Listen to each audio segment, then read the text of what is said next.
आणि आता राज्याच्या विविध जिल्ह्यातल्या ठळक घडामोडींकडे एक नजर. जिल्हा झटपट.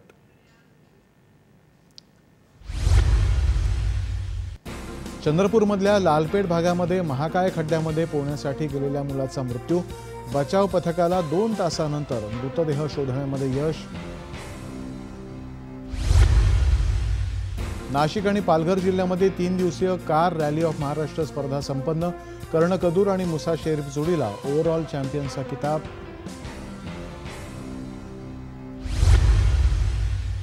विश्व बंधुता साहित्य परिषद आणि काशाय प्रकाशन यांच्या संयुक्त विद्यमाने बंधुता लोकचळवळीच्या सुवर्ण महोत्सवी वर्षानिमित्त पहिल्या विश्व बंधुता काव्य महोत्सवाचं आयोजन. अवकाळी पावसामुळे आणि उष्ण तापमानामुळे रायगड जिल्ह्यामध्ये आंबा विक्रीवरती परिणाम. दुसऱ्या मोहराचा आंबा अद्याप झाडावरच. बागायतदारांमध्ये चिंतेचं वातावरण.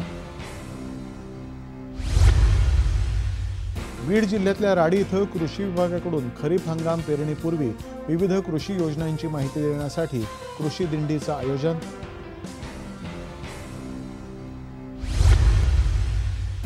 पर्यावरणाची वारी सायकल सवारी या घोषवाक्यासह वाशिम जिल्ह्यामध्ये पर्यावरण दिंडीचं आयोजन.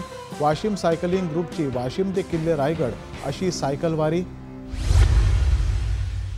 कोल्हापुरात राजाराम बंधारा इथं 3 दिवसीय आपत्ती व्यवस्थापन प्रशिक्षण शिबिर प्रात्यक्षिकांसह संपन्न.